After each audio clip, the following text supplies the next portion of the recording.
साईराम. आत्ताच आपण मोरगावच्या मयुरेश्वरचं दर्शन घेऊन निघालो आहे श्री क्षेत्र पंढरपूर येथे विठू माऊलीचे दर्शन घेण्यासाठी. तर चला जाऊया विठू माऊलीचे दर्शन घेण्यासाठी. विठ्ठल विठ्ठल जय हरी. पंढरपूरचे विठोबा मंदिर हे कोट्यवधी हिंदू भाविकांचे आराध्य दैवत तसेच महाराष्ट्राचे कुलदैवत असल्याचे विठ्ठलाचे प्रसिद्ध मंदिर आहे. या मंदिरामुळे पंढरपूरला दक्षिण काशीही म्हणतात.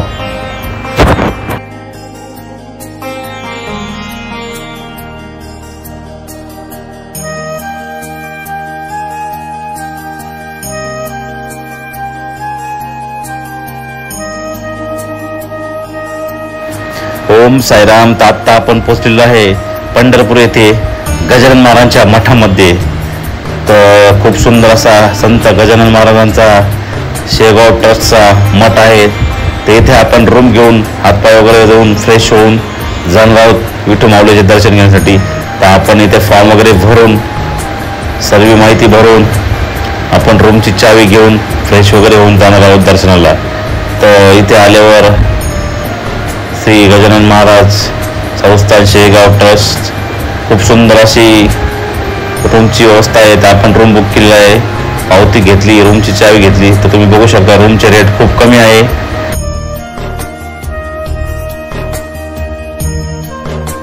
तर आता आपण फ्रेश वगैरे होऊन निघालो आहे विठू माऊलीचे दर्शन घेण्यासाठी.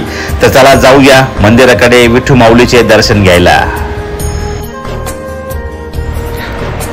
पंढरपूरचे विठोबा मंदिर हे कोट्यवधी हिंदू भाविकांचं आराध्य दैवत तसेच महाराष्ट्राचे कुलदैवत असलेल्या विठ्ठलाचे मंदिर प्रसिद्ध आहे. या मंदिरामुळे पंढरपूरला दक्षिण काशी असेही म्हणतात. इसवी सन 516 मध्ये सापडलेल्या ताम्रपटापासून पंढरपूरचा आणि त्याच्या आसपासच्या असणाऱ्या काही गावांचा उल्लेख आढळतो. याचबरोबर देवळाचा लहान माडू देऊळ उल्लेखही नंतरच्या काही शिलालेखामध्ये पाहावयास मिळतो.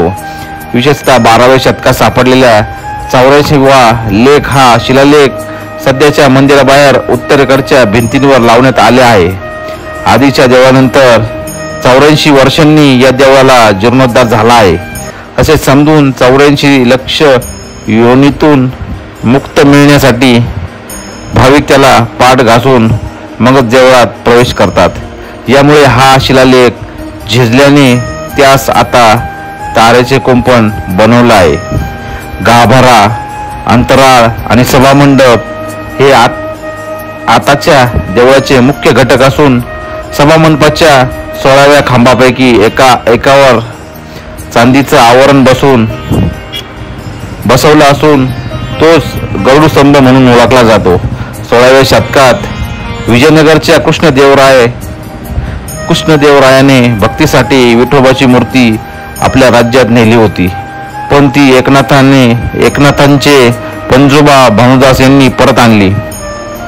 16 खांबी मंडपात त्यांची समाधी असून आता जाताना उजव्या हातात पहिल्याच पादुका ही त्यांची समाधी होय.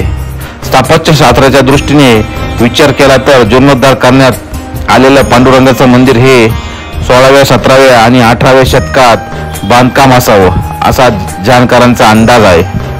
असं असलं तरी मूळ मंदिराचे 12व्या शतकातले अवशेष अजूनही तिथेच आढळतात. या देवळाच्या दक्षिणेला खंडोबा, व्यंकटेश अशा देवतांची लहान देवळही आहेत.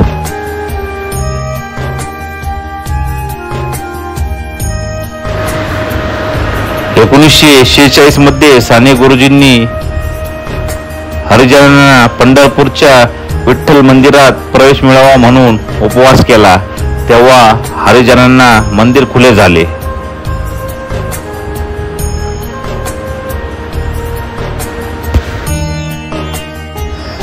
पंढरपूर मंदिराचा इतिहास काय आहे हे थोडक्यात जाणून घेऊया.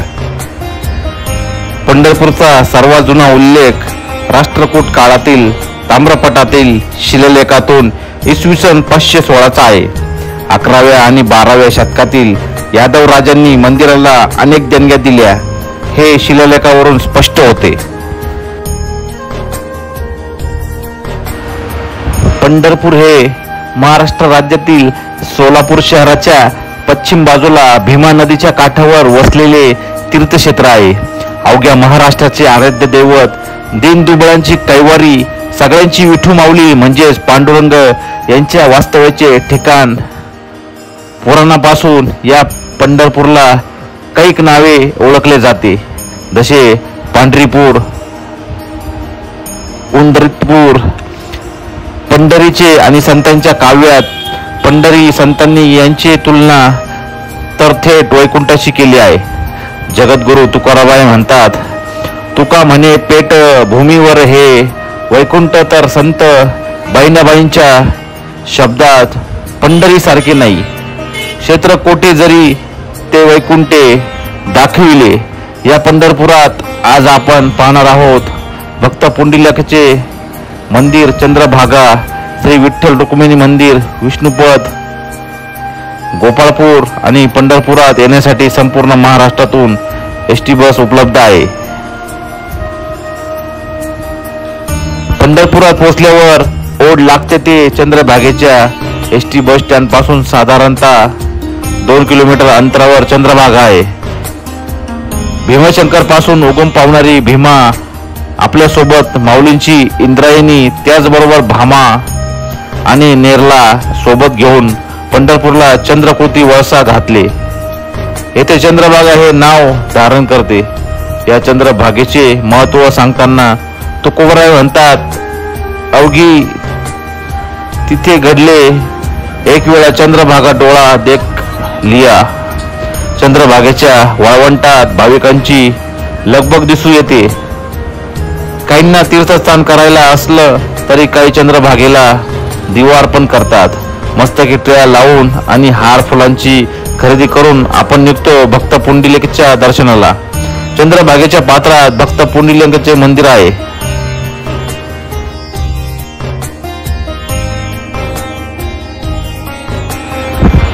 एकदा पांडुरंग भक्त पुंडलिकाच्या भेटीला आले. भक्त पुंडलिक आई वडिलांच्या सेवेत मग्न होते. पुंडलिकाने विठ्ठलाला उभे राहण्यासाठी वीट दिली. याच विटेवर पांडुरंग आज तागायत उभा आहे. विठेवर उभा करण्याचे सामर्थ्य पुंडलिकाच्या बाबतीत होतं.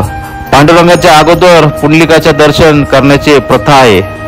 म्हणून तर श्रीहरींच्या अगोदर पुंडलिकाला स्थान दिलंय. पुंडलिक वरदा हरिविठ्ठल हा नाम घोष यांचंच उदाहरण. भक्त पुंडलिकाचे दर्शन झाल्यावर विठ्ठल भेटीच्या ओढीने पावलांना कधी वेळ घेतो हे कळतच नाही. मंदिरांच्या मुख्य प्रवेशद्वारासमोर संत चोखामेळा यांची समाधी आहे. आपण समाधीचे दर्शन घेतो आणि संत नामदेवांच्या भेटीला निघतो. संत नामदेव हे विठ्ठलाचे आवडते भक्त.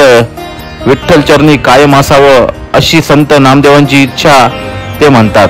नामा म्हणे तुझे पायी धावते विठोबा नामदेव, पायरी माथा ठेवणी आणि पायरीवर पाय न ठेवता आपण मंदिरात जातो. श्री गणेशाचे दर्शन घेतो आणि मंदिराच्या सभामंडपात आपला प्रवेश होतो. सभामंडपाची अखेर रचना अप्रतिम आहे. मंदिराचे सौंदर्य न्याहाळ आणि गरुड खांबाची गळाभेट घेऊन आपण पुढे जातो.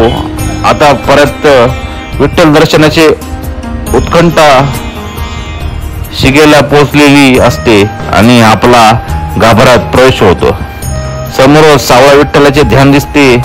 कमरेवर हात ठेवलेला विठुराया योगी 28 याच विटेवर उभा आहे. दिनांचा दयाळू आणि योगी दुर्लभ असलेला विठुरायाची मूर्ती स्वयंभू अशी वालुकामय शेळ्यांची आहे. मस्तकी शिवलिंगाच्या आकाराचा मुकुट, कपाळी चंदनाचा टिळा आणि मकर कुंडले, गळ्यात कौस्तुभ मणी, पाठीवर शिंके, हृदयस्थानी श्रीवत्सलाचन, दोन्ही दंडावर अंगद असून मनगटावर मणिबंध आहे. उजव्या हातात कमळाचे देठ तर डाव्या हातात शंका आहे. छातीवर बृह ऋषींनी पादस्पर्श केलेली खून, कमरेला वस्त्र आणि वस्त्राला शोभा पावलापर्यंत आहे. डाव्या पायावर मृतकेशी नावाच्या दासीने बोट लावलेली कोण आहे, तर पायाखाली दगडी वीट आहे. असे हे विठ्ठलाचे सगुण रूप आहे. राजस सुकुमार मदनाचा पुतळा रवीत शिकला. लोकलीय विटेवर तो आपल्याला सखा महालक्ष्मी मंदिर, राम लक्ष्मण शनेश्वर, अष्टकालभैरव गणपती काशी विश्वेश्वर, लक्ष्मीनारायण काल भैरवनाथ, काशी रामेश्वर, एकमुखी दत्त, भक्त प्रल्हाद, नृसिंह, गरुड, हनुमान, सगळ्यांना देवतांचे दर्शन घेऊन आपण देऊळ वाड्यातून बाहेर पडतो. आषाढी एकादशी किंवा गर्दीच्या वेळी असंख्य भाविकांचे विठ्ठल दर्शन होत नाही. त्यावेळी भाविक कळसाचे दर्शन घेऊन समाधान मानतात. म्हणून तुकोराब म्हणतात, तुका म्हणे मोक्ष देखील या, कळस तात्काळ हा नाश, अहंकाराच्या विठ्ठुराया. त्याचा दर्शनाला आलेल्या प्रत्येक भाविक भक्तांची काळजी घेतो. याचा अनुभव प्रत्येकाला येतो. तर आजचा ब्लॉग तुम्हाला कसा वाटला नक्की सांगा. व्हिडिओ आवडला असाल तर लाईक करा, कमेंट करा, व्हिडिओ जास्तीत जास्त शेअर करा आणि आमच्या चॅनलला नवीन असाल तर जाऊन सबस्क्राईब करा आणि बेल आयकॉन दाबायला विसरू नका. तर भेटूया एका पुढच्या नव्या व्हिडिओमध्ये. तोपर्यंत ओम साईराम, विठ्ठल विठ्ठल, जय हरी.